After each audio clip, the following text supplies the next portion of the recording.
ஓம் ஸ்ரீ சத்குரு சாய்நாதரின் திருவடிகள் போற்றி. Hi friends, இந்த நாள் உங்கள் அனைவருக்கும் மகிழ்ச்சி நிறைந்த நாளாக அமைந்திட இறைவனை வேண்டி வீடியோவுக்குள் அழைக்கிறேன். நாம் ஸ்ரீ சாயி சச்சரிதம் 35வது அத்தியாயம் சென்ற வீடியோவில் பாபாவை சோதிக்க எண்ணி வந்த காக்கா மகாஜனியின் நண்பரையும் எஜமானரையும் அவர்கள் மனதில் உள்ளதை படித்தறிந்து அவர்கள் பாபாவை வணங்க மாட்டோம், தட்சணை கொடுக்க மாட்டோம் என்ற நிபந்தனைகளை மறந்து தாமாகவே முன்வந்து அவரை வணங்கி தட்சணை தந்து பாபாவின் நிறை பேரறிவை புகழ்ந்து அவருக்கு நன்றி கூறியதையும், தூக்கமின்மை வியாதியால் அவதியுற்ற பக்தரை பாபாவின் விபூதி முழுவதுமாக குணமடைய செய்ததையும், பாலாஜியின் திவசத்தின் போது அழைக்கப்பட்ட விருந்தாளிகளை விட 3 மடங்கு அதிகமாக விருந்தாளிகள் வந்ததை பார்த்து கலங்கிய பாலாஜியின் மனைவியை அவள் மாமியார் பயப்பட வேண்டாம் என்று கூறி, பாபா ஒருபோதும் நம்மை அவமானத்திற்கு உட்படுத்த மாட்டார்,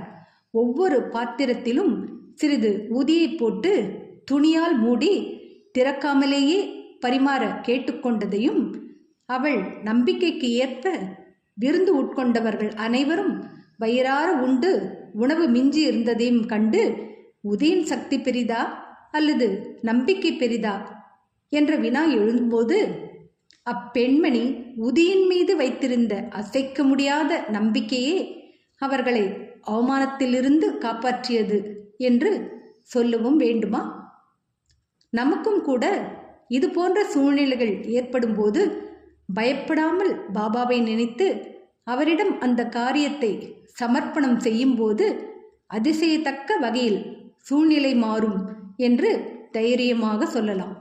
இந்த வீடியோவில் 2 கோவா கனமான்கள் வாழ்க்கையில் நடந்த சம்பவத்தையும், குழந்தை வரத்திற்கு ஏங்கித் தவித்த திருமதி அவுரங்காபாத்கர் கதையையும் தெரிந்து கொள்ளப் போகிறோம். வாங்க வீடியோவுக்குள் போகலாம். அத்தியாயம் 36.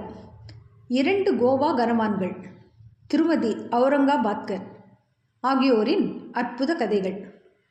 இந்த அத்தியாயம் கோவாவிலிருந்து வந்த 2 கனமான்கள், சோலாப்பூரின் திருமதி அவுரங்காபாத்கர் ஆகியோரின் அற்புத கதைகளை பற்றி கூறுகிறது. 2 கோவா கனமான்கள். ஒருமுறை சாய்பாபாவின் தரிசனத்தை பெறுவதற்காக கோவாவிலிருந்து இருவர் வந்து அவர் முன் விழுந்து பணிந்தனர். இருவரும் ஒன்றாக வந்தபோதும் அவர்களில் ஒருவரிடம் மட்டுமே பாபா தட்சணையாக ரூ. 15 கேட்டார். அதுவும் விருப்பமுடன் கொடுக்கப்பட்டது. மற்றொருவர் தாமாகவே முன்வந்து ரூ. 35 அளித்தார். மற்றெல்லாரும் ஆச்சரியப்படும்படியாக பாபா அதை பெற்றுக்கொள்ளவில்லை.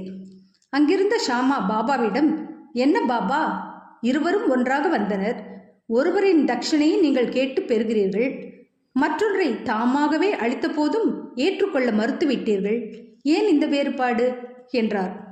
அதற்கு பாபா, ஷாமா, உனக்கு ஒன்றுமே தெரியாது.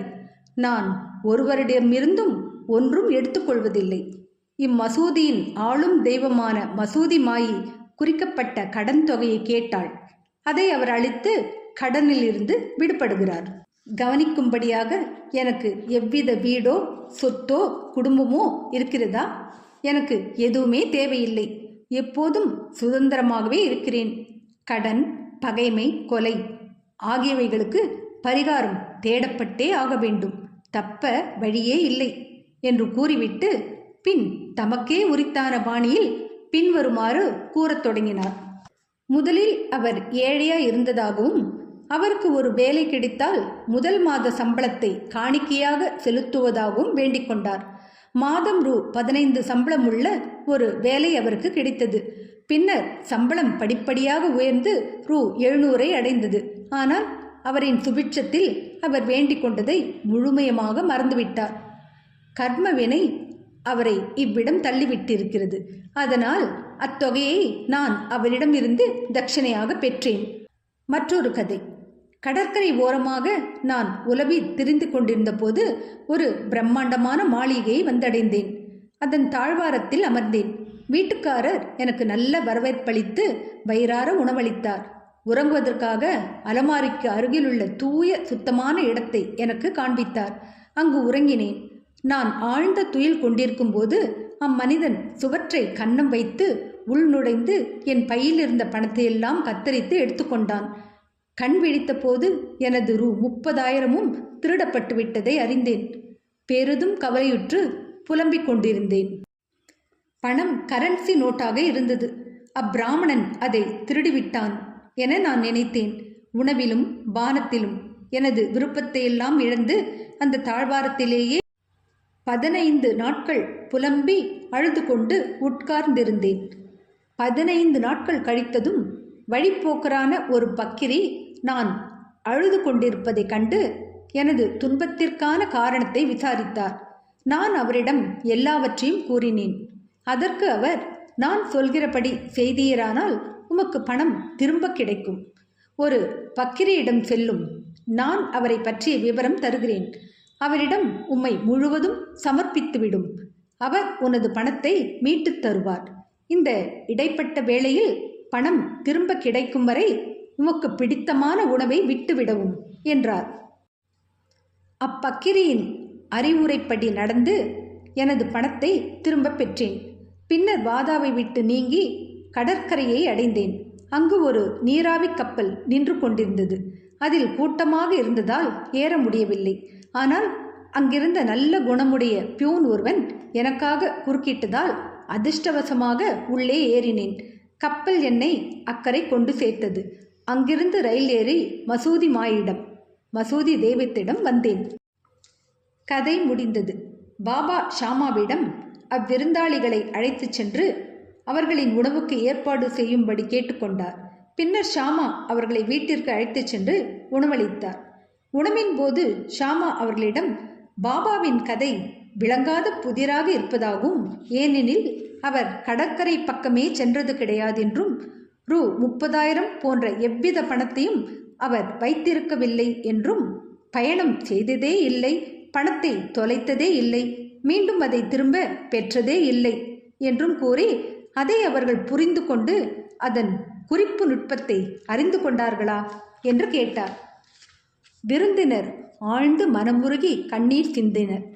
தொண்டை அடைக்கும் குரலில் அவர்கள், பாபா நிறை பேரறிவுடையவர், எல்லையற்றவர், தன்னிகர் இல்லாத முழுமுதற் பொருள், பரபிரம்மம். அவர் உரைத்த கதை சரிநுட்பமாக எங்களது கதையே ஆகும். அவர் பேசியது யாவும் எங்களை பொறுத்தவரை ஏற்கனவே நடந்துவிட்டன. இதையெல்லாம் அவர் எங்கனம் அறிந்தார் என்பது ஆச்சரியத்துள் எல்லாம் ஆச்சரியம். எல்லா தகவல்களையும் நாங்கள் உணவுக்கு பின் உரைக்கின்றோம். உணவுக்கு பின் அவர்கள் வெற்றிலை போட்டு கொண்டிருக்கும்போது விருந்தினர் தங்கள் கதையை சொல்ல ஆரம்பித்தனர். அவர்களுள் ஒருவர் கூறுகிறார், மலைத்தொடர் மீதுள்ள ஒரு கோடை வாசஸ்தலமே எனது சொந்த ஊர். ஒரு வேலை தேடி பணம் சம்பாதிக்கும் பொருட்டு கோவாவுக்கு சென்றேன். தத்தர் தெய்வத்திடம் எனக்கு வேலை கிடைத்தால் முதல் மாத ஊதியத்தை சமர்ப்பிப்பதாக வேண்டிக் கொண்டேன். அவரது அருளால் ரூ. 15 சம்பளம் உள்ள ஒரு வேலை கிடைத்தது. பாபா குறிப்பிட்டபடியே எனக்கு உத்தியோக உயர்வும் கிடைத்தது. எனது வேண்டுதலை பற்றியெல்லாம் அதன் பிறகு நிச்சயமாக மறந்தே விட்டேன். இவ்வகையாக பாபா அதை நினைவுபடுத்தி ரூ. 15 என்னிடமிருந்து மீட்டு பெற்றுக்கொண்டார்.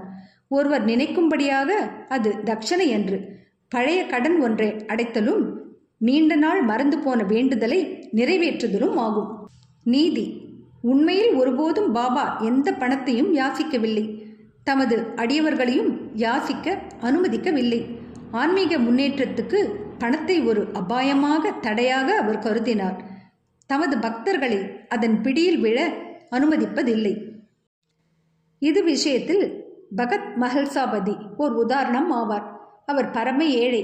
வரவையும் செலவையும் ஒன்றாக்க அவரால் இயலவில்லை. பாபா அவரை ஒருபோதும் எந்த பணத்தையும் சம்பாதிக்க அனுமதிக்கவில்லை. தமது தட்சணை பணத்தினின்றும் ஏதும் கொடுக்கவும் இல்லை. ஒருமுறை ஹம்ஸ்ராஜ் என்ற தயாளமும் தாராள குணமும் உள்ள ஒரு வியாபாரி பாபாவின் முன்னால் மஹல்சாபதிக்கு ஒரு பெருந்தொகை அளித்தார். ஆனால் பாபா அதை ஏற்றுக்கொள்ள அவரை அனுமதிக்கவில்லை. இரண்டாவது விருந்தினர் என்ன கூறியிருப்பார்? அதை அடுத்த வீடியோவில் காண்போம். என்ன ஃப்ரெண்ட்ஸ், இந்த வீடியோ பிடிச்சிருந்தால் லைக் பண்ணுங்கள், ஷேர் பண்ணுங்கள், சேனலை சப்ஸ்கிரைப் பண்ணுங்கள். எனக்கு இதுவரை சப்ஸ்கிரைப் பண்ணியுள்ள அனைவருக்கும் என்னுடைய மனமார்ந்த நன்றிகள். மீண்டும் அடுத்த வீடியோவில் சந்திக்கும் வரை உங்கள் அனைவருக்கும் நன்றி கூறி விடைபெறுகிறேன். வணக்கம்.